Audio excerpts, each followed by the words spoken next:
it's like this. Yeah, for sure. I've been blown before. Been around. I know you've been around. Hold on, let me punch a hole in it for you. And we already have them lit up. Go ahead, Schea. You want to start yours? Mic check, 1 2 1 2. We're live. Yeah. I don't know what button you push. This the live. You see? Does it say live on there? Hold on. What you think though? I mean, cause this is my foundation. So. Oh, you look good, dog. That cigar ain't going No, you look good. You good, brother?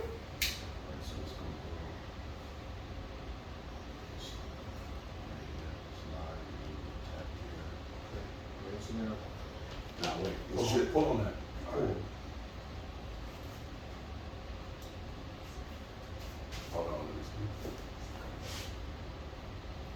see. And what we do, we don't pull too hard because sometimes the smoke, get up in the camera. But you just pace yourself. Yeah. So I can start out without it. Nah, it don't. Pull on it again.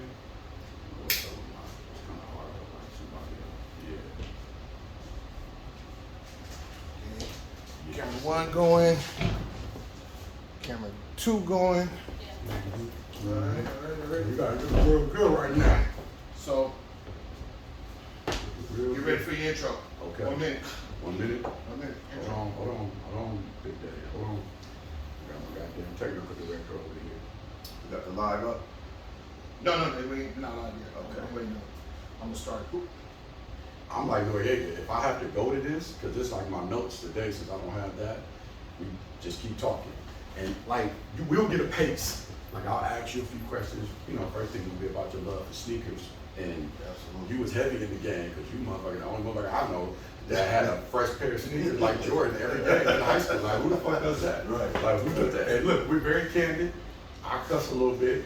Tony Macaroni tries to tell me. Try not to say the N-word. I know, but if I feel like it, I gotta say it. Advertisers don't like the N-word. Well, we ain't got nothing up yet for me to I'm just advertise. saying, bro, when you do want something up, man, it can Well, go on your. I hope that you will get me up and running very quickly I'm at just some saying, point. when you say nigga, I'm not saying nigga, and find my goddamn camera. Now, that shit was $67 to $80. Yeah, well, let me get my cussing out now. I hope ain't nobody stole my damn camera. You said what? It ain't. It ain't what? It ain't went nowhere. All right, well, please find it. Your ass said you got an insurance policy. You can pay. You buy that damn camera. Yeah, activate the insurance.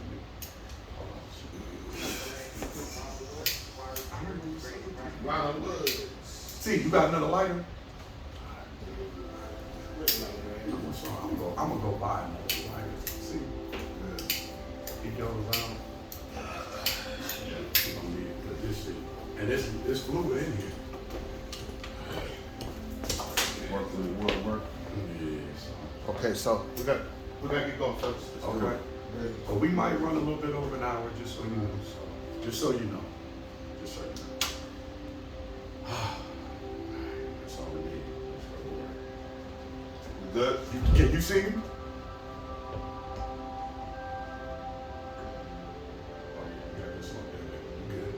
That's enough.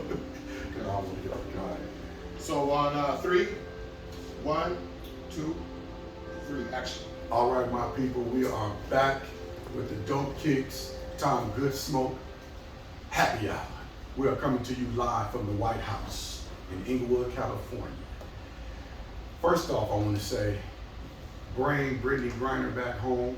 It's been way too long. I need the LBGT community to get out there and start protesting. Y'all protested about Dave Chappelle. I need y'all out there protesting about my girl Brittany Griner and bring her home. So without further ado, I want to introduce this next guest. I know I've had a couple ball players on here that I've said is family, and they really are family. When I say this is my brother from another mother, this is my brother from another mother. This was the LeBron James before LeBron James. He terrorized the courts in Cali at 10 years old. He had Scholastic Sports America at his house doing interviews with him and his brother. And I'll tell you who his brother is as well. But who we're interviewing today is the man that set the world on fire back in 95, 94, 95, 96, 97. He was the #1 player, high school player in California. He should have went to the NBA. He should have done things that no other human has done before, but there were haters out there. But we're gonna get into that. I'm talking about the one, the only Schea.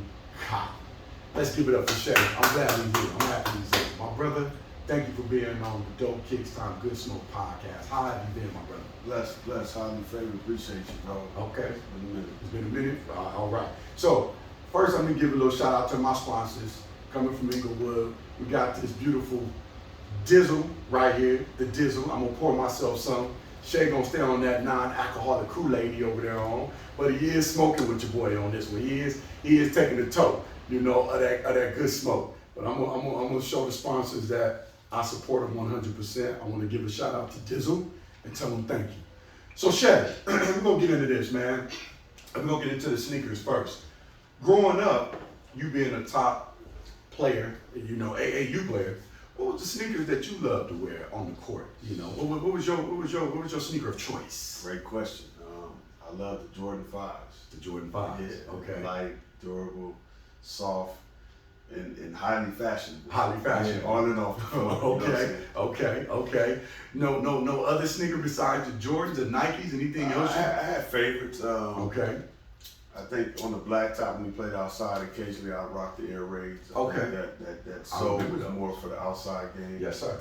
I like the Scottie Pippins when he came out with his. Okay. I really like the Bo Jacksons. You like the Bo? Oh yeah. Bo? I used to practice in those. Okay. So, yeah, Okay. I love the Hirachis. Those are probably some of my favorites. The Now, Michigan Fat 5 joints. Now check it out. I just went to the Nike store yesterday and tried to get some Hirachis in my size. I wear a size 15. Couldn't fit them, bro. You gotta go one higher. Gotta go to Portland. See, I don't have that connect. headquarters. I don't have that connect. I think we're gonna get into that. I don't have that connect. Us little people gotta go to the store. I can't call Phil Knight directly. You know what I'm saying? So trust me, I understand. So, Schea, man, listen, man, your journey is well documented. You came out with a documentary. But let's start from the beginning. What was your first sport? What was your first sport of choice? Because I'm hearing that it was not basketball. I'm hearing that they had you on that baseball diamond. Yeah. How was that? I mean, how did you feel about playing baseball? I mean, was that? I loved it. Growing up, I watched guys like Eric Davis and different players, Darryl Strawberry, some LA guys. So I knew it was doable. Okay. To make it to the major leagues, watching them play. Yeah. And my father was a big Eddie Murray fan because he grew up on the east side and went to Gompers and Fremont. All that. So he watched him play all the way through and was a big fan of his with the Orioles. I would watch him and was like, man, this is doable. And I was a kid, loved it. I was good, could field, hit, the whole deal, but I grew bored with it. I did it for about 2 years, and then I was in the outfield as a right fielder. Wasn't getting that much action, so I wanted something a little bit more challenging. I always hooped on the playground and stuff like that, but never really took it serious and decided to pick the rock up. When I started playing ball, it was like immediate. Yeah, immediate, like love for it, the anticipation, all of the activity. It was constant movement. It was just something that captured my attention. I took it serious. Because when I found out, you at a younger age, you were one of those kids that had a lot of energy. So your parents had, and I didn't know that about you because you're so calm, cool, and collective now. But back then, as a little kid, I heard your brother James mention you just ran around all the time. They had to put you in something to kind of calm you down. So that's just very interesting. So when you got into basketball, were you good right off the bat? Were you good? Yeah, I had a natural feel. I was playing a lot, so I had a good feel for the game and transition open court. How to move, and cut, get to the rim, and get shots off against bigger guys, longer opponents. Because I was playing every day at recess and lunch in middle school. I couldn't wait to hoop. Everybody was like, want to go talk to the girls and this and that. I'm like, man, I'm going to the playground. I'm going to hoop. So that was my whole thing. When I dove into it, I took it serious and I made sacrifices. I think that's what people don't realize about my career, how I catapulted so fast. I put the work in and I made the sacrifices equally as important. And then when it was time to play, I showed up. So let's talk about, some of those sacrifices, because I'm hearing and I'm getting information that Todd Marinovic's father actually trained you and your brother James. I mean, that's just like state-of-the-art, world-class training. Right. How did that go? And what age did you guys hook up with Mr. Marinovich to start training? Working out with Marv, rest in peace, I believe he passed away, by the way.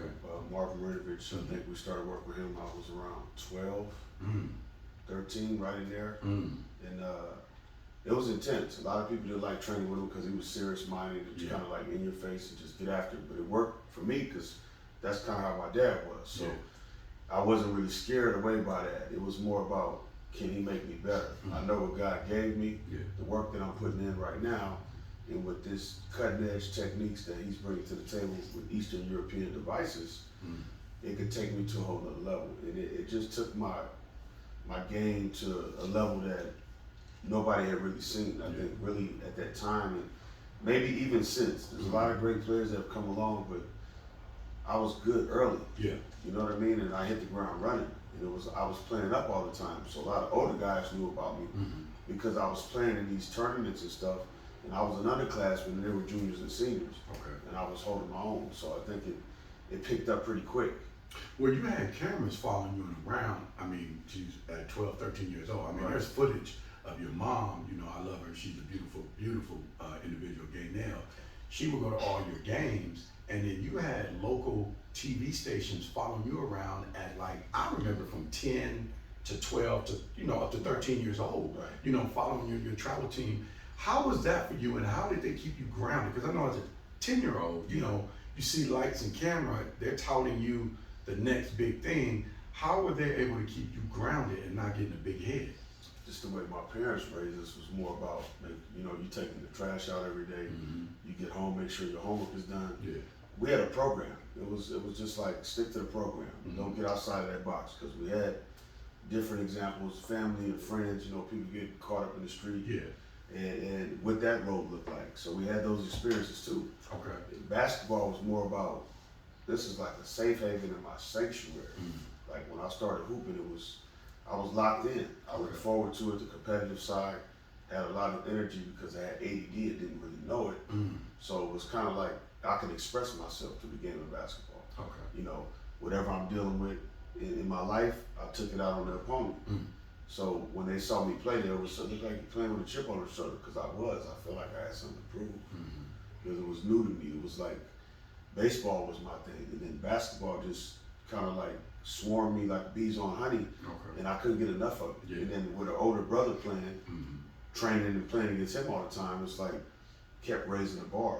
Then when I played against my peers, I had a different poise because of the friction and the adversity I was facing against my brother. 2.5 years older, the maturation, the physical side, just the canning, the knack and all those things on the floor that he had. I would soak all of that up and then do my own studying and then put it all together. Wow, that's just impressive, man, because I know your brother James, he's my age. So I know we're about 2.5, 3 years older than you, and I don't even know how it is, because I'm the oldest, and then my younger brother's 2 years, but he wasn't into basketball like that. Like, I was the one that kind of took off and played in high school, college. But having an older brother like that, someone you could look up to that was just as good, because your brother James was bad. Yeah, for sure. But you were coming. You was on his heels, and being able to train. I remember your mom made a comment one time saying that she had to stop y'all from playing against each other because it became so physical. But what I want to go back to is the training. You and your brother are freakishly built. Everybody's not built like y'all. Let's just be real. Y'all had Charles Barkley bodies at 15 years old, because like I said, I remember watching y'all on ESPN, Scholastic Sports America. You guys were on that show. To be on that show back then was a big deal. Tell me how that experience was. Man, the biggest national platform, ESPN, SSA, and Sunkist Kids was the only thing we had as prep amateurs. I mean, this is before all the social media today. So we have to establish that first. There was no social media. That's true. And which means there wasn't as many teams. That's true. That's right. There was less opportunity. So you had to really be good. And I think that's what's missing today. There's such a plethora of opportunities, teams and different camps and tournaments, and writers and this thing. depending on who you lean towards. But back then it was like, if you wasn't good enough, you had to wait till next season. True. It wasn't like, oh, well, I'm gonna go train for a few months and come back. Yeah. There was no space. Mm-hmm. So ESPN's Classic Sports America was like the bar nationally. When you got there as a prep, you knew like all my other peers across the country know about me now. They're aware. So that was like, okay, I'm getting closer. Mm-hmm. Then you got Sunkist kids, that was the other piece. At 6 years old, sixth grade, excuse me, I was mentioned in there. Yeah. And then you got SSA, me and my brother, and I'm looking at him like, he keeps raising the level because of the work ethic, where I was naturally gifted in ways he wasn't. He had more of a tireless work ethic early on that I gravitated to. Okay. So I took natural ability with talent and work ethic and put it together with commitment and sacrifice. Okay. And then I learned from him along the way, and I said, well, I can start scoring on him. I'm gonna be all right because I know how much of a relentless defensive competitor he was. You know, he was all Big West one year before he got drafted. Yeah. That was my barometer to be able to hit somebody with a counter and then come back with another one. And if you're still there, I'm gonna give you a third one. You know, Joaquin Hawkins, your former teammate as well. My brother also was a great defender. So I loved playing against him in the off season. You know, we'd be at Cal Rec, I think it was, the gym over there right across from Long Beach City College, just like in the park. Little hot box. Yeah, the hot box. Oh, we got so much work in over there. I got so much better in the off season. Wow. Because I'm playing against guys in college and pros, and I'm in high school, and they're like, well, what did you do? Well, I tested myself every day, and I didn't really take days off when it was time to play. I showed up, and it sounds easy, but it's really hard to do. Yeah. To show up every night because you're not gonna feel good all the time. Yeah, that's true. You're gonna be sore, something gonna be banged up. Maybe mentally you had some news you got before the game and you a little checked out. Well, you gotta dial it in because my whole thing was, it's about when I'm on the floor, if I'm not playing well, the thing that I always feared was somebody that could write my ticket for my career in the stands, watching me struggle. Yeah. How would I handle that? Yeah. So I always prepared myself before the game. Okay. So you know what? I know they're coming to watch me play. I got to put a show on. So when you say sacrifices, did you have a special diet that you tried to stick to, or were you just a kid, you just ate whatever you wanted to eat and you just burnt those calories off? Because I know if you're being trained by, you know, Mr. Marinovich, that he's going to have you on some type of special diet and training regimen. Can you talk about that? Were you guys put on a strict diet as young kids, you know? We ate what we could afford. I mean, we call them butt chops, red beans and rice. Red beans and rice. My mother's from New Orleans, so we got that good Creole cuisine. But fried chicken and fried fish and all that was in our diet too. When you're a relentless worker, the fat has nowhere to go because you're constantly burning it off. And that was the thing. Like, it doesn't matter what we eat, but we would do amino acids and stuff, and protein shakes with bananas in it. Mix it up and eat that with the meal so you can retain the mass. That's how you start putting on weight. You know what? The weight that you need as an athlete, obviously, not just weight in general. But I worked, man. I mean, I watched my brother. It was like no let up. So it's kind of like, okay, all right, that's the level. I just got to keep pushing. And then off the court, the sacrifices were taking care of your body, getting the proper rest, you know, stretching and taking supplements and stuff like that. Glucosamine for your joints, you know, taking different things to help you recover. L-glutamine powder. Wow. You know, that helps the body when it's breaking down. Little stuff like that, go a long way. I mean, guys weren't even thinking about that. Just stretching before and after a game. True. Most guys that's talented, they were younger, they took that for granted. And I think that's what helped prolong my career. Never really had major injuries outside of my shoulder surgery I had. And it helped me stay athletically at a point for a period of time. Okay. So let's get into, you know, you're finishing up your AAU circuit and now you're getting ready to go to high school. What was the decision to go to St. John Bosco? Was that because you lived in the area, or was that because they had a nice athletic powerhouse team over there? What was the reason to go to St. John Bosco? Because you could have went anywhere. Yeah, I think my brother finished up there, so you know it was like a no-brainer. Good experience, good education. You know, competitive league that they were playing in. And I was like, I think I can do this. It was all boys, so it was an adjustment, but it helped my focus again.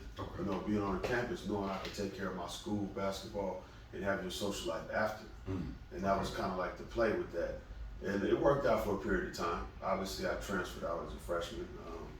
I just didn't feel like I was getting the proper reps in terms of touches, Okay. you know, on the team. And I was coming to the table already nationally known, so I had like a chip on my shoulder, like I want to prove myself on a high school level now. Yeah. What I did on the AAU circuit wasn't an accident. Mm-hmm. And I didn't feel like at that time we mirrored each other where we were at, you know, as far as the coach at the time and what I was bringing to the table. So I transferred to Modern Day, and I knew of Coach McKnight coming up playing with my AAU team, SoCal All-Stars with Pat Barrett, and it was a good fit. Okay. I think it was a match made in heaven. The timing was good. Modern Day is a unique place. It's not for everybody. You have to know what you get into going in there. Okay. And if you're willing to, you know, show and prove and be consistent and be a professional, then you can have some success there. So I think the timing was good. I was ready. I was prepared. I had been battle tested several times, and made good on those promises. So it was like the next step. And people say, "Oh, Modern Day, they built you." No, they didn't build me. I was already built before that. Yeah. We talked about SSA. That's ESPN. Yeah. You know who owns them? Walt Disney. So how much more do you need, exactly. right? And this before social media, once again. Yeah. So people need to understand that I was doing it in a time when I didn't have nobody to turn to that even looked remotely like me. Yeah. So who do I turn to when my brother can't give me the knowledge that I need because my game was surpassing things that he was experiencing? That's true. So it was about us just being close, Yeah. staying connected, because now you got all the evils coming in. Leeches, parasites, groupies, all these agents and handlers. At 15, 16 years old, Corey, I'm not even old enough to drive, basically, barely, you know, let alone drink. I can't have a drink.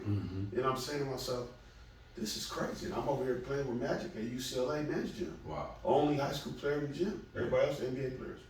So I wanted to ask you, because you did do the circuit as going to different camps, Nike camp, maybe, I don't know if Adidas. Adidas was around at your time. Yeah, too, I did all Nike. I did Nike 3 years in a row. You did Nike 3 years in a row. Yeah. Who were some of the players that you ran into at the Nike camp that I know you destroyed? Because there had a rumor, it was said on the documentary, you dunked on Kevin Garnett? Oh, yeah. You gave him the business? Yeah. Like that? Yeah. The big ticket? I caught my guy, Big Ticket KG. That's my guy. Shout out to KG. Yeah, because I love the big ticket. Yeah. You know, if I'm 6'8", but if I had to be 6'11" and 7 feet, I wanted to play like the ticket. But, That's right. But walk me through that experience, because you about 6'5", 220, 225, ain't no fat on the body. Right. You know, they talk about LeBron ain't got no fat. You had no fat on you, about 2.1 body fat. Maybe 1.2, I don't know. You know, you a dog. I would say 1.2.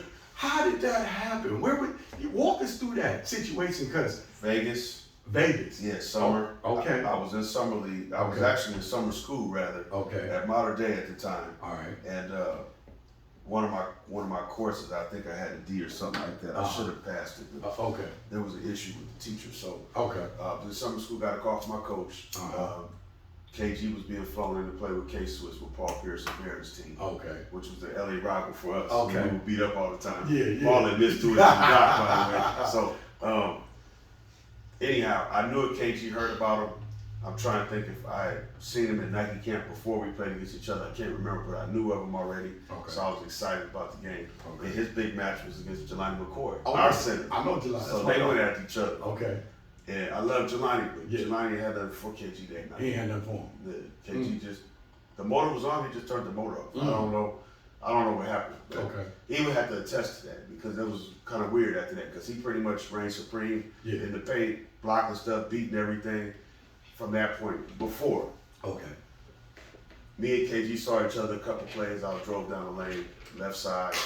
He tried to contest one, thought he had it. I brought it underneath the other side of the ring, cocked it back, dunked it 2-hand. Oh, nasty. Yeah, I yeah. already busy. Yeah, That's it's just, nasty. yeah, and then I think one baseline went up.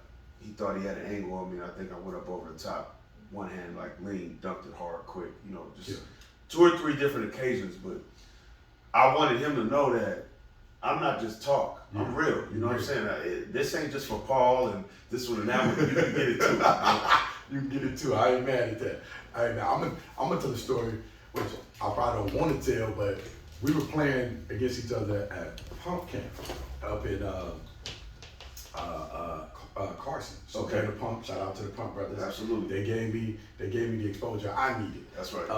But you came and played one year, one summer, and I think I was going in my 12th grade year. Now I'm doing some work. You know, I'm like the 5th ranked ball player in California. You know, I got Jock Vaughn, Stace Bozeman, Vondre Jones, and Charles O'Bannon above me. I'm next though. Right. I got the paper. You know what I'm saying? So I'm in there doing my thing, and you know, I know you already. I said, I'm about to play against Schea. I'm about to play against the youngsters. Let me give him some work. But I really didn't know because I'm older and we don't get to play each other all the time. Man, I remember we going at it. I'm putting in a little work, and you putting in some work. But it was a play where one of your players shot the ball. And you remember how Dominique Wilkins used to catch that thing off the rim and tip jam and dunk? Well, I'm thinking I'm going for the rebound. So I'm going to get the defensive rebound. All I see is your ass flying across, and I'm looking at the bottom of your shoe, and you grab that thing with 2 hands. Boom! I said, oh, who is this? I said, not my dog. He didn't do me like that. And I ran my ass down because I said, that was one time I got out the way. I said, man, I said, he real. He real. But again, you did this whole AAU circuit. You went to all these camps.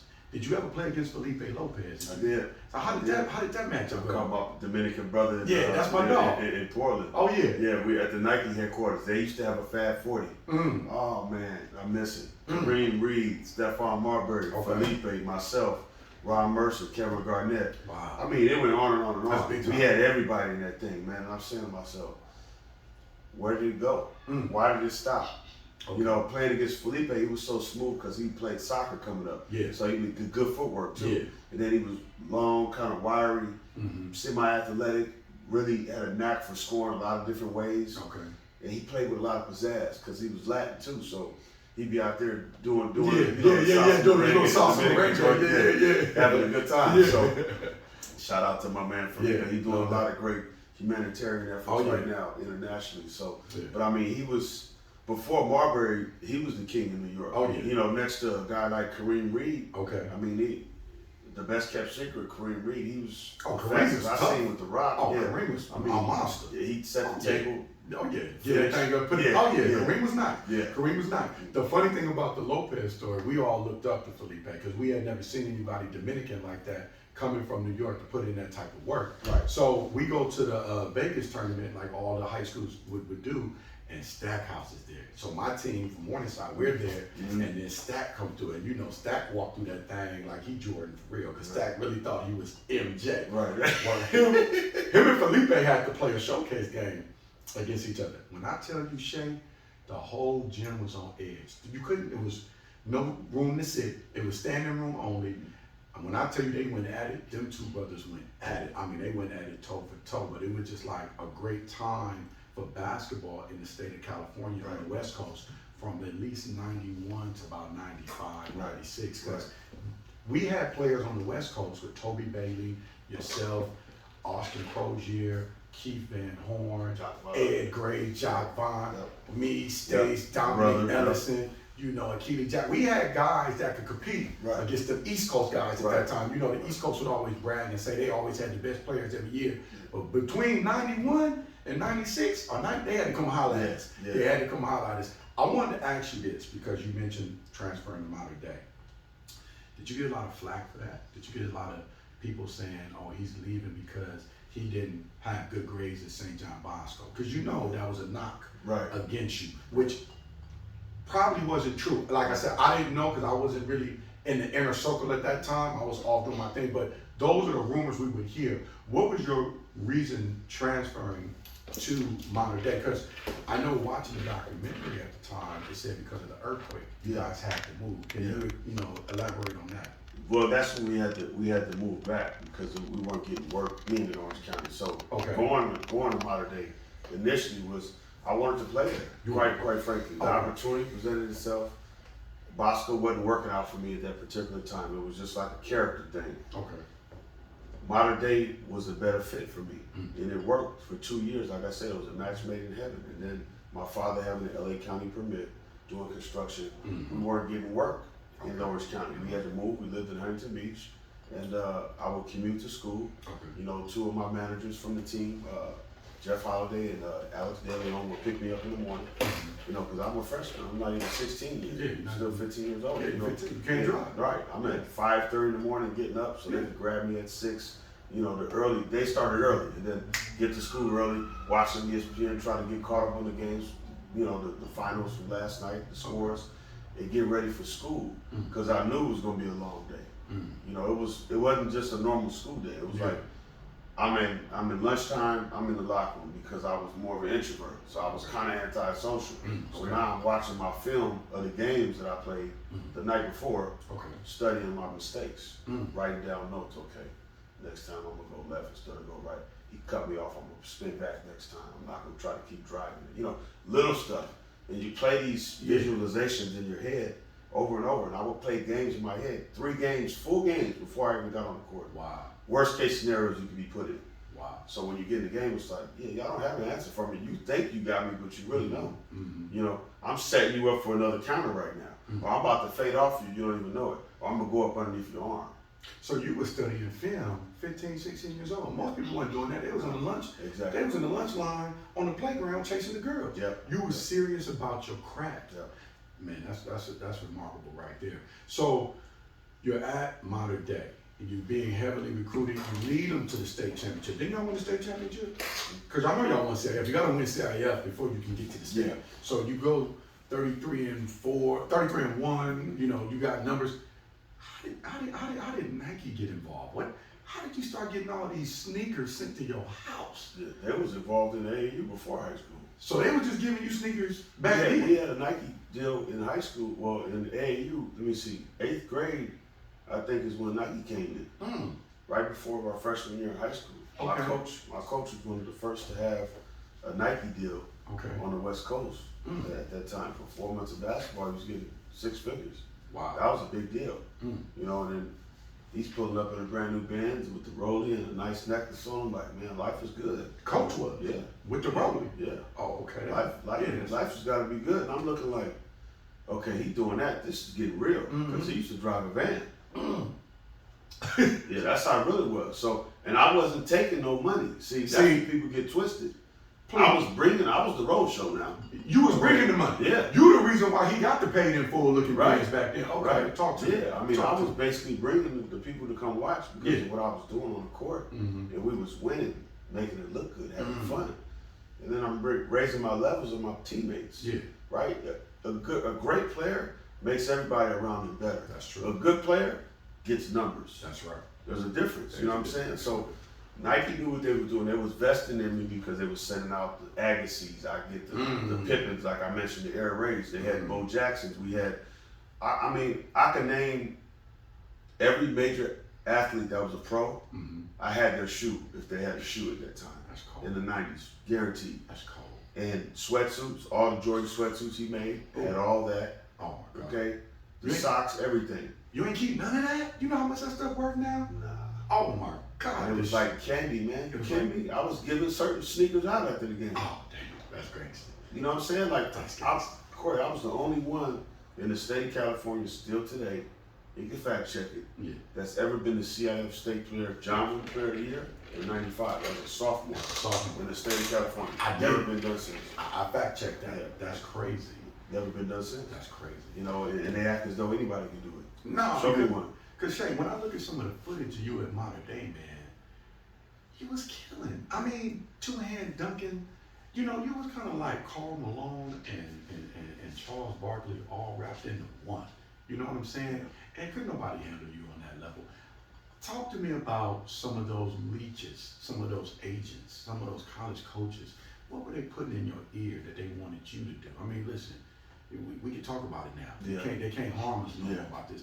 What was some of the things? Because that's a lot of turmoil for a young adult at that time, having Nike, having these leeches, these managers, these coaches, these agents, you know, not really knowing what the best. And you had a strong father. God bless his soul. You had a strong father. Mr. Cotton was strong. But how did you deal with it on your mental, man? Because for me, I wasn't really an introvert, but I was kind of like, I didn't know how good I was. I knew I was good, but it took other people around me to tell me I was good. I didn't have that attitude. I didn't get that confidence until later on in my career. So I kind of like, not really didn't have my head down, but I was tall. And I was ashamed of being tall at times. I wanted to be like everybody else. But then when I found out women like tall men, I stuck my chest out. You was already that man. How did you handle that? Like, The legions, how did you handle those? Just a strong family circle, Okay. you know, staying tight to the nest. I mean, me and my brother was close, you know, still are really good friends. And, my father just showing us the way. Yeah. Like, look, he always tell us, look, if I can't buy it for you, you don't need it. You're not supposed to have it. So God will provide, and you'll get what you're supposed to have, and it's like what you got to work for it. So that was the motto. And anybody coming in, you had to come correct, or you tell you, there's the door. There you go. You know, you're not doing us no favors because we're not taking money. So what can you do? And I look at it now in hindsight, it was a threat. Because usually somebody come out of the black community with that type of influence and that type of talent, you're taking money in some kind of gifts exchange, Yes, sir. where you have to kind of do what, you know, people in positions of power say. You really don't have a voice. Yeah. And it was different with me because it was the opposite. Okay. I was the one, not the two. Okay. And you know, that's crazy because a lot of people thought because of the shoes, you know, they tried to one time say that you had cars. I knew you. Yeah. I knew your family. That's what kind of made me a little upset. I'm like, I'm with this brother. Like, I know what he has. Because he got a couple Nike bags and sweatsuits, that's not money. Yeah. Your family, and I know Mr. Cotton was not taking money like that, nor was your mom. Right. I mean, that had to kind of piss y'all off that they're saying these things about you and you weren't doing those things at all. Right. That's just crazy, man. Yeah, well, they had another plan, you know, and I mean that's for another show. But things happen in life sometimes, and somebody has to be a lesson for other people's blessing. And they used me at that time as the person. Don't be like this.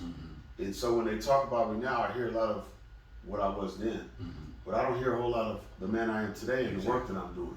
And that's what I want to talk more about. The lives that I'm impacting as far as kids, you know, all over the country, all these platforms that I'm going on, giving these gems for free up to the world, okay? And platforms that should be bringing me on, that's not bringing me on, and it makes me wonder why is that? And people keep mentioning my name on platforms. So, you know, I want it to be known that LA isn't really supporting me right now in my initiative. Yeah. So I'm taking my show to the East Coast. We're going to get into it. Don't worry Absolutely. about it. I told my technical director, you my guy. Yeah. If we got to go 130, goddamn, we going 130. You know what I'm saying? We going 130 because we going live. This is my. So look, let's get back into it. Let's draw back a little bit. You want to hit this again? Because we're going to take our time. We're going to take our time. We ain't in no rush. You know, check the cameras, Tone. That's my check the cameras, man. Make sure we got enough. What you telling me? Okay, he tell me whatever. But light it back up, dog. Light it back up. So I'm gonna ask you this because we got into the modern day situation. We're gonna go back to it. Got me up here feeling like Noriega right on. Shout out to Drink Champs. I ain't trying to be like Drink Champs, but I'm trying to get some of that Drink Champ money. I need some damn sponsorship. I got heavy hitters on here. Tone needs some money in his pocket. My technical director's doing this shit for free. We over here working hard. So, let's get back. Yeah, I'm gonna need that light again. Yeah, I see. You know what you're doing, boy. I'm gonna take you to a lounge. You know what you're doing. I want to get back into the modern day situation. You have great success at modern day. You're getting all this press, but then something happens where you gotta go back to St. John Bosco. Elaborate on that. So in the transfer, when I went back, it was kind of like being refreshed. You know, I was under a lot of scrutiny. Didn't really have any privacy at modern day. I was being approached to train kids, $150 an hour at 15 years old. You know, and I'm like, I'm working to perfect my game, and they want me to help somebody else. Really? Yeah, it was crazy. I mean, opportunities along the way. I mean, cars, house option with the deed, the whole deal. Like With the there was deed? things that were coming about. You know, you talk about agents, handlers. Yeah, there was that. Wow. There was that dynamic at 15. So what LeBron did was nothing new. Yeah. Compared to what I was going through. Yeah. The only difference is the stuff that he was being gifted. It's like they're like this. Turn their head. Yeah. The only difference is they came after me for other people's dirt. Wow. Wow. And that's the truth. Wow. So, I'm gonna let my technical. We good? So, you leave modern day. You go to St. John Bosco. Do you graduate from St. John Bosco? Yes. So how was that last season? Well, wait a minute. I didn't play my last You year. got hurt. That's another thing people don't realize. You got hurt. That's right. Elaborate on that. The shoulder. I remember when you got hurt. Yep. We talked. Yep. So your my shoulder. junior year. Let's talk about the junior year at Bosco. What? Go ahead, handle that. Bosco wasn't ranked in USA Today top 25 before that junior season. Okay. He played St. John's Prospect Hall preseason. They had Nate James. Oh, I remember who played that. at Duke. I remember Who's that. still on the bench now as a friend of mine. I remember that. Yeah, Mooney Muhammad, the center that went to Clemson. Okay. Okay, 7-footer. Okay. And Rico Hines. Oh, I who know went to Rico. UCLA. That's You my know dog. Rico, Yeah, I know Shout Rico. out to all of them dudes. Rico Okay. too. Yeah. We beat them at UC Irvine in a tournament. And after that, we became ranked USA Today top 25. Oh, wow. Now Bosco, my junior year, averaging close to 30, maybe 8, 9 boards. Put in that work. Put Yeah, in that work. whatever that looked like. Mm-hmm. And we lost early in the playoffs, obviously. We didn't get a chance to advance. But that season was like a refreshing for me because of being back in the LA area. It's like, I just feel like I'm back home. I was able to come down. Mm-hmm. It was a lot of stuff I was dealing with. The timing was good. Okay. Then coming into my junior summer, we get ready to play. We got Long Island Panthers, more older than them. Oh, LO. Yeah. Big LO. And Izzy Washington's tournament at the time. Yeah, I know that. Long Beach NIT, rest in peace. Rest in peace. That was one of the biggest ones. About 400 or 500 teams coming in from everywhere. Yeah. So now we about to play the Long Island Panthers. They got Khalid El-Amin, I remember Kamar Odom, Tavares Bell, Yeah. Shabazz Muhammad, the footer that went to Florida State. I remember Shabazz. Yeah, I went to work. I had almost 40 in 3/4. Oh, no. Now Biggie and Pac was beefing hard. So the gym, the gold mine at the time, before they built the pyramid, was packed. Standing room only. Wow. All four sides. You know how it's built. Yeah, I know. It was crazy, man. Wow. I had like almost 40 going into the fourth. It was like the end of the third. Shabazz, a shot went up. He went up for the rebound. And he was tipping it. He couldn't get a handle on it. And I was like, I can get that. So I timed it. I jumped. And I got my fingers on it. And he got his hands around it. And the ball was dangling. So we kind of locked arms. And I pulled this way. He pulled back. And my shoulder snapped like a drumstick. So I tore my rotator cuff. Wow. I was done. My arm was shaking and dangling just uncontrollably. Damn. And then all of a sudden, I just went into shock because I could feel the pain. Wow. Like I knew it was out of socket. They took me in the training room, slid it back in. They put it back in the socket, And that was probably more than the injury, the excruciating wise, the pain. Wow. And then after that, I had to, go straight to the hospital. Wow. So I didn't even get a chance to finish the game. So we wound up losing by like, I think 8 or 9. Okay. But I probably would have had 60 if I would have played that last quarter. Yeah. So after that injury, I got a chance to see full spectrum on what it's really about. Because the writers started saying, Cotton goes away quietly, like I'm done. Yeah. Like writing me off. Yeah. So I didn't play my senior year. I was a McDonald's All-American. Wow. I I was voted in unanimously by all the writers. Man. But since I didn't play my senior season, they wouldn't let me play the game. I was healthy enough to play. I was back healthy. Yeah. When the game came around, they said, nah, you didn't play your senior year. It's not fair. So they took a kid that replaced me that wound up getting hurt that didn't even play in the game, but they still let him go. Wow. Wow. See, this is why we got you on the show, because a lot of people don't know that. I didn't know that. I knew you got hurt, but I didn't know, or I forgot, that you didn't play your senior season. Imagine that. So you didn't play, so now you're being recruited by everybody in the world, even on Mars, let's just be real. So, we're good? Okay. So you decide to go and play with your brother James at Long Beach State. And I think I was at Oklahoma. So before I transferred, before Kelvin Sampson came in, I was gonna go, I had called Greenberg and said, I'm coming to Long Beach State, because Long Beach heavily recruited me. And I was like, it was me, your brother, and Achille. And I always say, Greenberg was so pissed that I didn't sign right out of high school, but they played in the little Cracker Jack box. I didn't see the growth of Long Beach, and that was my bad. And shout out to Coach Greenberg. He kept telling me, Corey, we're building a pyramid, we're building a facility. And my second year at Oklahoma, when Tubbs left, and I'm not really meshing with Kelvin Sampson, he wants his own players. He don't want me there anyway, because I'm not his player. Me and my girlfriend at the time turn on ESPN, and who do I see? The pyramid, the inaugural game. And I'm like, oh, I'm going back to the crib. That's right. You wanted to play with your brother. It's all said and done. High school is over. You get ready to go to Long Beach. What happened? James decides to go hardship because of your father's health. Walk me through that, because now we're talking about you're gonna ask Long Beach to get out of your scholarship. So did you sign with Long Beach State? Nah, I committed. So they had the verbal, and was honoring that. I was in the process to sign. Okay. So I wrote a letter up to be released out of the commitment that I gave to the school, and the terms, the reason why I came to play with my brother, and wanted to do as best we could for the institution, and have an opportunity to finally play together. Yeah. Well, we went hardship because my father was sick, wasn't getting any work, so financially things was challenging. My brother made the jump, it worked. So I decided, you know what, I wanted to review my options and really look at all the other opportunities. And I decided, you know, to write the letter and ask to be released. And from what I understood, they accepted it, but I didn't realize there was terms on it after the fact.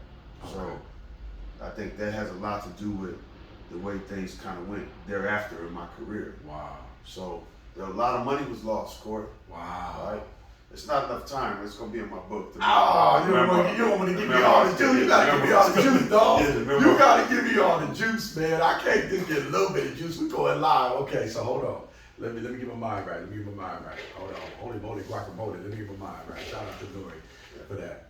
You didn't pin that, Nori, but I like to say it. But anyway, you asked to be released. Well, guys ask to be released all the time. I remember Martell Bland asked to be released out of his Syracuse situation because of personal reasons. So you asked to be released. How did Greenberg handle that? What was he wasn't there then. So he was he had left. Greenberg had left. I think what's his name was there? Was it the coach from Syracuse? I remember him. Morgan. Coach Wayne Morgan. Wayne Morgan. That motherfucker. I ain't gonna talk about how you knew your boy. But anyway, because I played for him. I stayed there. And I remember you supposed to come in because you know they wanted to coach from North Carolina, Brad Darty. Was it Brad Darty? Nah. It was, oh God, I remember being in the locker room with the whole team. He was a white guy. He played for North Carolina. Doherty. Brad Doherty. Yeah. Am I saying it right? It's Matt Doherty. Matt Doherty. I keep saying Brad because he was a center. My bad. Matt Doherty. Yeah. And we wanted him, you know, but we found out about Wayne Morgan coming in. So there was some stipulations involved. So I think some of the alumni was pissed off that you left and you decided to give a shot to UCLA. And then tell me what happened, because did you already take, so you hadn't even. It's like the big brother, you know, you chose the big brother over the little brother. It's like, yeah. And then the little brother's got a complex, right? Yeah. So that's kind of how that played out. I mean, I didn't really see that play. Okay. Because I thought everything was all good. Yeah. And now, mind me, there was terms behind closed doors. Wow. About the agreement. So they probably lost about $3 million that year by me leaving Long Beach State, okay? Wow. Just so we could talk turkey, because it's a business.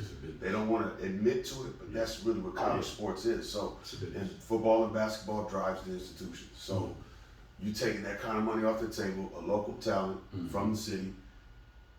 What do we do now? And then we got to watch them over here at our West Coast, North Carolina, which is UCLA, the most national titles, and basically you're going to school in Westwood, Beverly Hills, you know, border, same deal. They didn't want to see that. I mean, there were Barron, Rico, once again, Rico Hines. Now we teaming up. Yeah. Travis Reed, Billy Knight, rest in peace. Yes, Billy. You know, I think Toby might have just went to the league. We still had a competitive team. No, y'all did. But I left. Obviously, no fault of my own. It's in the documentary. But yeah, when I left, that was some tough times. Wow. For me, because I'm leaving UCLA. I'm like, man, I finally made it. Now I can just dial my focus in and just show and prove. And then last minute of the freshman FSP in summer school, I get an article brought to my desk from my counselor. Nelly, yeah.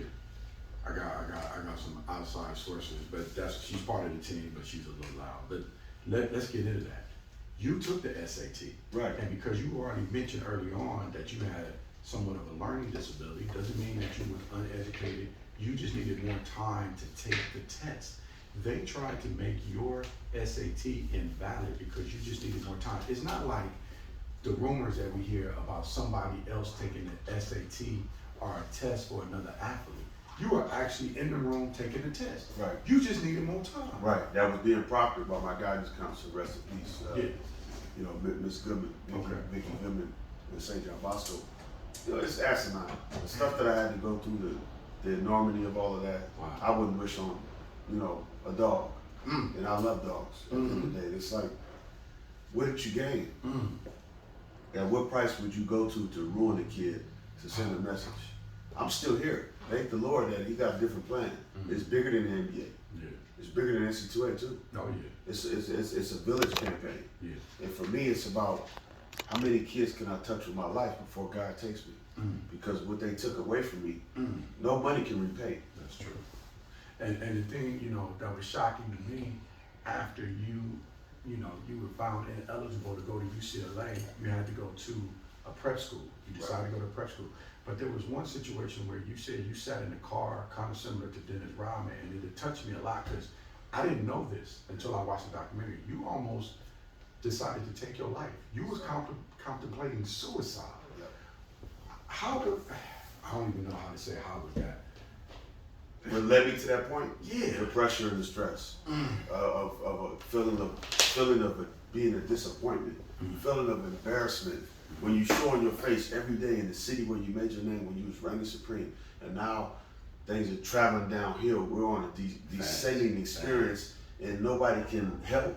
I'm just going down this hill by myself. Where's the help at? Everybody's around when everything was rolling. Now I'm going down this slippery slope. I didn't see no way out. I was living in darkness, you know, and I'm putting on this face when I see people.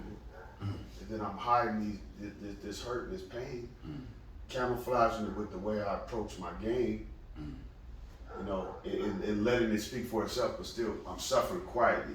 How much longer can I do this? I got to the point, I was like, you know what? I'm tired of the pain. I don't know if I can deal with this. I gotta deal with this the rest of my life, knowing that I'm one of the best to come out of my city in my era that didn't make it.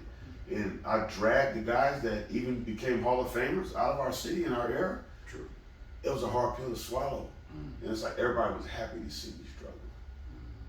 My peers included. Yeah, cause we got. I don't care if they listen. Yeah. I want it to be known. Talk. I'm an energy and vibration guy. I can tell a lot of people are happy that I didn't make it because they remember those nightmares. Talk that talk, dog. Talk not. Listen, you on my platform, and everybody know I'm outspoken as it is. They try to make me look like the villain in my ears, being 30 for 30. With me and Stace didn't get along on the court because I felt like he wasn't passing me the damn ball. I had to tell that Negro, it is me and Dominic on this team, not just you. So, who stopped you from pulling that trigger, man? Because, I mean, that's heavy, dog. And I'm glad you're here. Like, I'm glad, you know what I'm saying? I didn't know that until you expressed that in the documentary. Who stopped you? Because you made a phone call. Yeah, I called my ex at the time. It was my girlfriend at the time, ex now. And she said something profound that just moved me. Like, she's like, well, if you ready to go, come pick me up so I can go with you. And I'm saying to myself, that's heavy. If she's willing to ride with me for something like that, what could I do with something on a positive level? How could I impact, you know, not just her, but the world? Like, what could I do bigger than what I did when I played? And that was my mentality, like, when I was finishing up. So it led me to where I am today. And I think, like, this is my, you know, third quarter of the game, going into that mid-third right now. You know, and I'm finishing strong. That's what I do well. So it's kind of like these last 2 quarters, quarter and a half, it's got to be my best. You know, and that's how I look at life. Like, it's not how you start, it's how you finish. But the world doesn't see the process. They only see the beginning and the end. A lot of people quit in the process, which is the middle. No doubt. And that's the part that I, for some reason, I feel like I've resided in for a period of time, maybe longer than I would have liked to. But what it's given me is a different level of conviction, a different level of empathy and compassion, and understanding for people, and a different way to impact lives aside from sport. I deal with football players, and it's just basketball. I deal with adults, I deal with grandparents at times. It doesn't really matter. Everybody's dealing with something, especially in these times that we're living in. Where all people of color face mental health issues, for sure. Oh wow, that's what you just said was so heavy. I'm gonna chill for a minute. I'm gonna sip on some of this dizzle. I'm gonna take a smoke because I gotta get my thoughts back together because that was heavy. So we go to the prep school. We put in that work because I know you're gonna put in that work. That's what that LA do. No matter where you're at, you're gonna put that work in. You put in that work, and now you got another shot. You get a call from one of your past coaches, one of your coaches that Gottlieb. He's over at Alabama. Mm-hmm. How was that situation? Because I'm gonna be honest with you, when I saw that you were playing, I remember watching a couple of your games on ESPN, and I said, "There go my dog. He's back. Yeah. He's in the SEC. Yeah. He's playing. At least he's playing." I remember seeing you at the free throw line, 15.9 points, 7 rebounds. Yeah. At that time, that's all you need. Yeah. Grant Hill Yeah. averaged 15 and win them. I said, Right. my man is putting in that work in a big time conference. What was that situation like, almost getting a second chance? Because you actually went prep school, Long Beach City, something like that, and then, like, I didn't even know you I had was to. going to North Carolina State out of prep school. I was going to ACC. Now they stopped you. Yeah. What was that about? Once again, now we starting to get to the nitty gritty. Yeah. Everybody on the coaching staff was fighting for me. I guess there was some friction from NCAA. Okay. The head coach, Herb Sidnick at the time, wouldn't go to bat for me. So the deal basically fell off the table. Mm. So I went from going to NC State, the fans, everybody was super excited. They say he's the next best thing since David Thompson, who was one of the best to ever play there. No doubt. And it never happened. So I was hurt. Wow. So I'm going back home to the crib. Now I'm like, all right, I just did prep, killed the knapsack, averaged like 30 and 10, destroyed it. Mm-hmm. ESPN came up, did a special and everything. What was the name of the school again? I'm in the St. Thomas More. St. Thomas More. Okay. Yeah, Oakdale, Connecticut. My coach Jerry Quinn, he's still there. Okay, cool.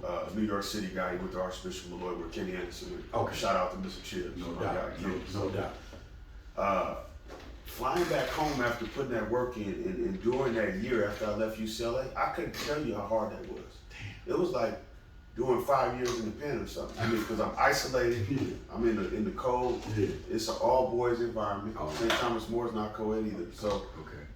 it was all about, I'm going up here, I'm gonna put some work in. I'm gonna show people. Okay. Like you said, I couldn't go here. I'm gonna destroy this now. Mm-hmm. And that was my mentality when I was in prep school. So when I got to Long Beach City, it was like, all right, I'm back home, but I gotta ride. It's time to really go. Okay. I think we won 32 games before we even lost a game at Long Beach City. I looked at the record. Yeah, It was 33-1. It was something like that. Yeah, It was crazy. booming. It was crazy. That led to the opportunity of Alabama. Coach Godfrey recruited me at UCLA in the Herrick as an assistant. Yeah. So they was on me since 7th, 8th grade. Okay. Nothing new.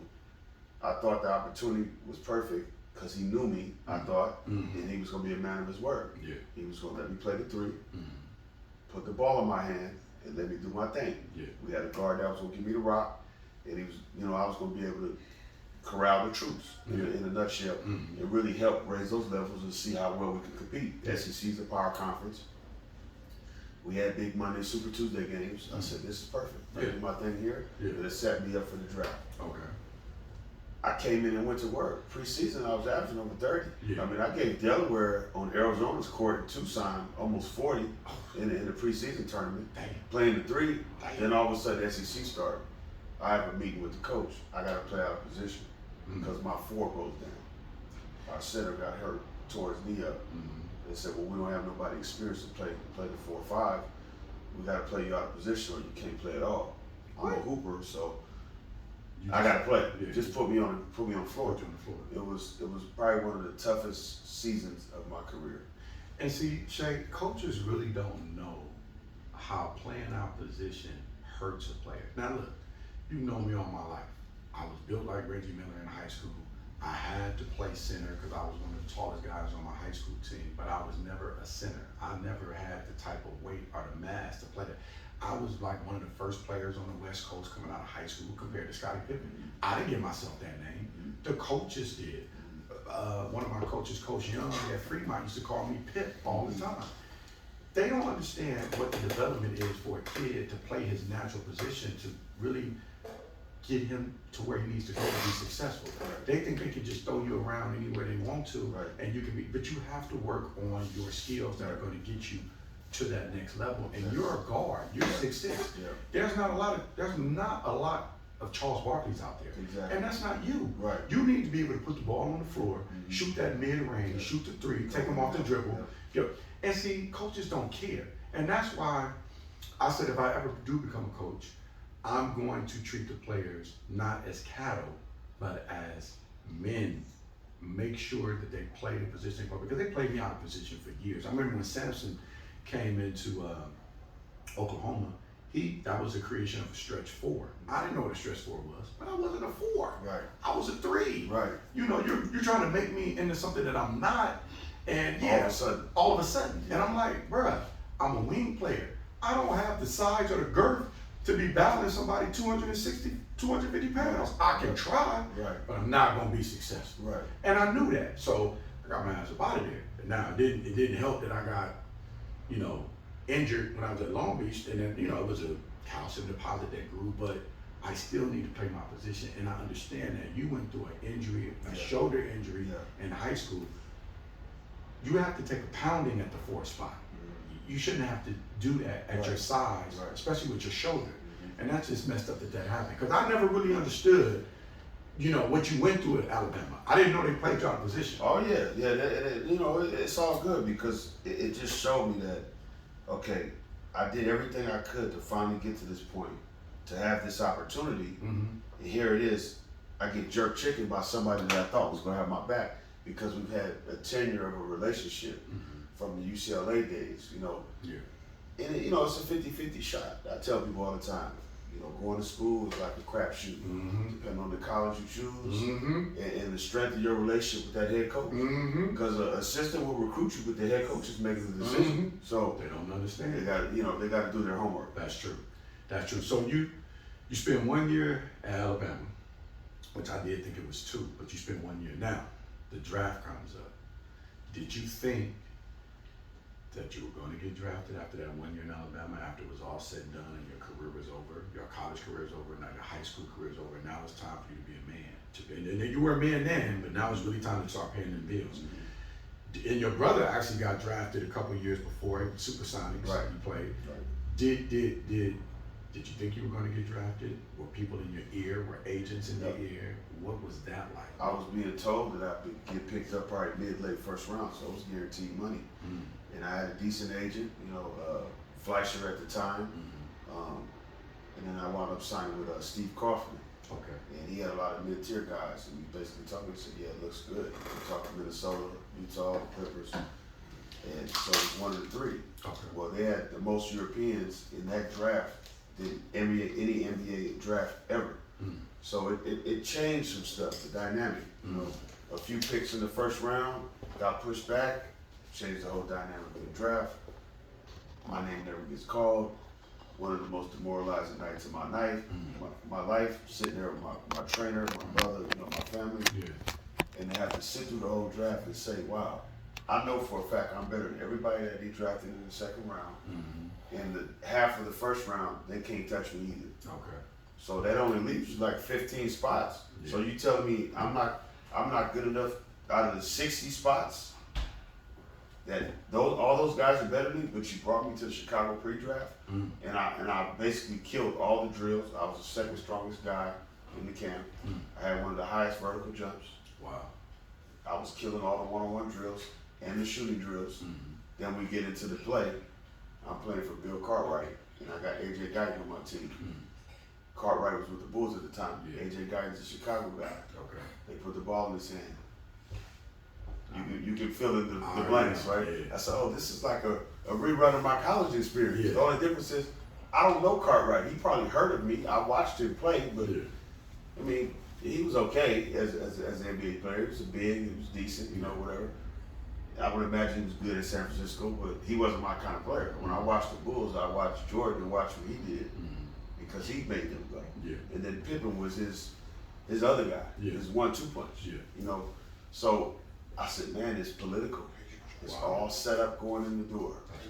So just to see that, it's like, I'm on the team with Chris Porter. Me and him is both furious. Like, who does dude think he is? We wide open, he overlooking and shooting the ball, and he wasn't hitting. Wow. I said, man. So I kind of saw certain things then. I said, this might not work out too well for me. Okay. So I kind of started to see it. So by the end of the experience, and I broke down in my hotel room. Wow. Yeah, Jamal Crawford was there, Nick Shepard was there. They saw me, Jay Hart, all 3 of them, because it was all the LA crew. Everybody else was from other areas, and we kind of stuck together. Yeah, they saw me shed some tears because I knew that my experience wasn't going to be like everybody else's. So you go to Chicago camp, you don't get drafted, you got options, you got a few options. You do the overseas thing. Well, let me go back. CBA first. CBA first, but let me go back real quick. There's a rumor, there was a secret game between you and Kobe Bryant, rest in peace, Kobe. Did that really happen? Was that? Yeah, it wasn't really secret. It was the NBA Players Association Top 100 camp. It was the first year that they created it. Okay. And we were in Princeton, New Jersey. Everybody was there. Tim Thomas, Shea Holiday, Kobe, myself, one of the college twins. Tommy Polly, I think, who wound up playing football at Florida State. Okay. In the NFL briefly. Okay. A slew of other guys. Okay. Me and the college twins was the only California guys. Oh wow. And me and Kobe, we met the night before. I'd heard of him. I hadn't seen him play. Yeah. Just a little bit of film. I didn't really care who he was. I want that to be understood. I wasn't in awe of him. Like when we met, I was already on the map. He was somebody that was coming onto the scene. Okay. And he was more of a jump shooter at the time. Okay. So we had exchanged words the night before. We in the mess hall at Princeton. Everybody eating. It's the West Coast players that soft. Y'all just want to run down the court, shoot jump shots. He was talking slick. Yeah, they always say that. Yeah, he was putting stuff out there. I'm not gonna really get into what I told him, but it was more about, we're gonna see tomorrow. Yeah, what's up when that ball go up. Yeah. So, and I'm gonna show you what time it is. Okay. And so when we played, all I kept replaying was West Coast is soft. All we do is run the court, shoot jump shots. I use stuff to put up there to make it a bigger chip. Yeah. So I can go out there and lay it on the line because you never know who's watching. Once again, that was my fear, to not play well with somebody that could change my life. And you gave him the business. From what I Super remember, business. I heard you gave Cole that work. Yeah, super business. Super business. My man Littell in the film, I love him, but he's kind of dumbing down what was taking place because he's a Philly guy. Okay. And this is like the mystery tape. Yeah. Because nobody has it. Nobody I has reached out to the NBA about it. They ain't got it. ESPN, nobody has it. Nobody got it. Right. So, but they got all this high school stuff and different stuff, vintage from Cole. They can't but find you don't it. seem to have this one. That's that Watergate. That's that Watergate shit. And then he got drafted shortly after. I think that next summer. 96. Yeah, when he got picked up. Because this was my sophomore year. We had just won the title. So he got picked up the year. It was not that season, the following season he got drafted. Okay. So, and then KG graced the cover of Sports Illustrated as a high school guy. And he got picked up. And then they did the piece on me shortly after that. So when I got to Sports Illustrated, everything changed. I mean, we talking 16 years old. Yeah. Nationally known now on a whole nother level. Yeah. We had nothing else. Yeah. The biggest thing then was like Sports Illustrated swimsuit edition. We look forward to, right? Yeah, that's what we did. You gotta see ladies. Right. See ladies. So I'm on Sports Illustrated. Where we go from here? Wow. And they just want to tear you down, man. It's just amazing how, your life is went and you still here, you still strong. So, I just wanted to go back to that. I know we kind of went up, but that's okay. We went back to that. But you don't get drafted, so now you start doing the CBA, you start doing a couple of overseas teams. What was that like? I mean, you get to travel a little bit, you get to go overseas and play for different countries. I mean, you had some experience that a lot of people didn't have, good or bad, but it still looked like it could have been a positive for you. How did that work out for you? The first couple was pretty decent, and then it just seemed like it started to get watered down. Opportunities, the teams, like my talent level, the teams was kind of like, all right, I'm gonna take it. I'm a professional. It's about making money now. But coming out of college, it was CBA, Sioux Falls Skyforce, one of the last cuts. They had a veteran team. The coach wanted to do me a solid. He released me. He said, "You're good enough to play with us, but you're not gonna play here. So we gotta send you somewhere else." Okay. I wound up going into the EuroLeague, playing for Kenya Partizan, and then Serbia, formerly was Belgrade, Yugoslavia. Okay. I grew up a lot there because I was by myself in a foreign country, in a third world country at that, with a lot of pride. Wow. And I was one of the first Americans over there. So that experience was real. It was tough, but I grew up a lot in the first 2 months, and I grew to love the country, the food, my teammates, that experience. We traveled different parts of Europe, second best league in the world. So you're staying in high-end hotels and fine dining and, upscale nightlife, all of that. That was there, but it's in Europe, not in America. So it was a different vibe, if that makes sense. And I'm by myself now. I'm 20, 21 years old. Wow.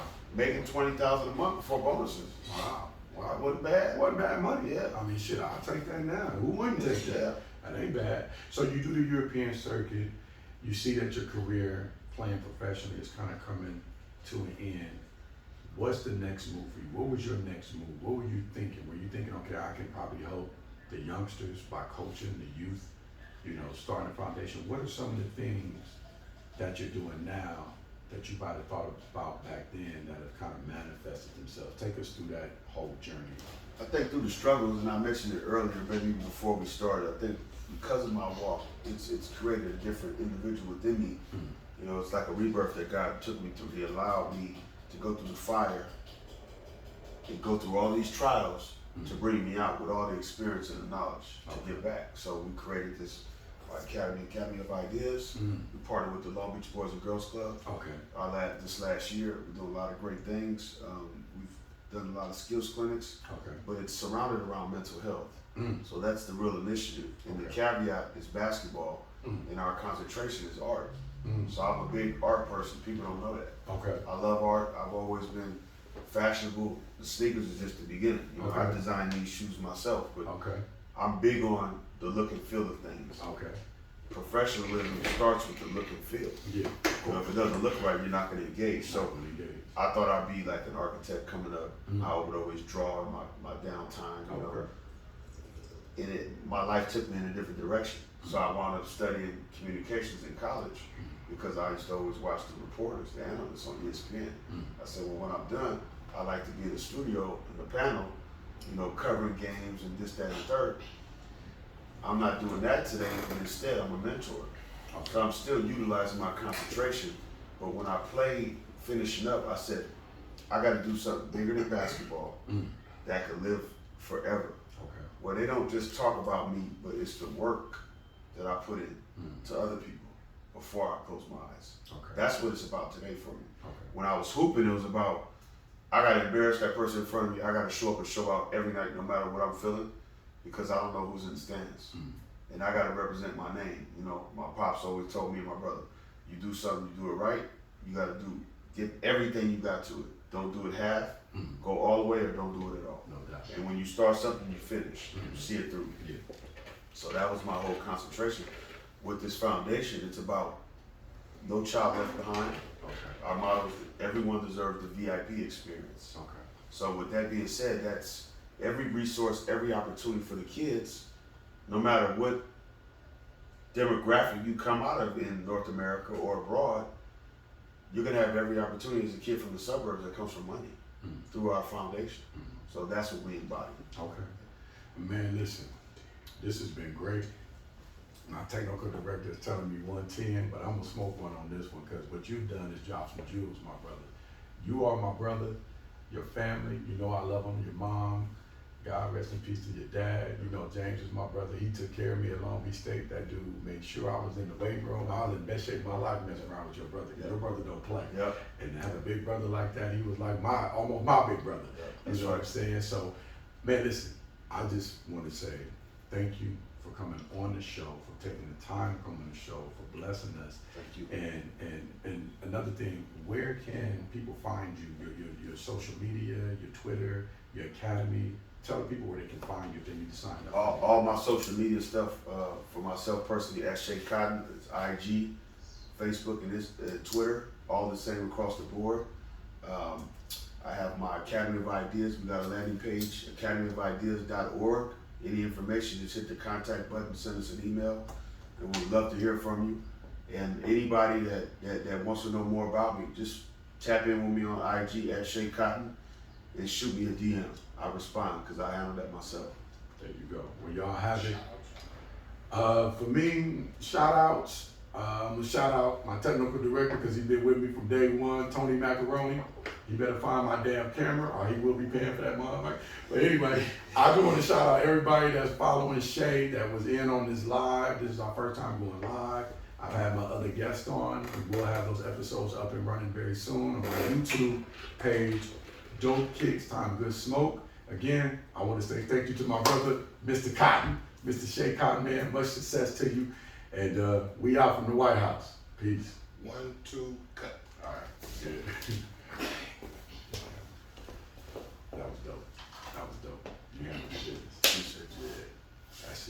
Did his keep going live? Because I know you had to plug. Yeah, no, I juiced you. I was worried about his phone because mine was dying, so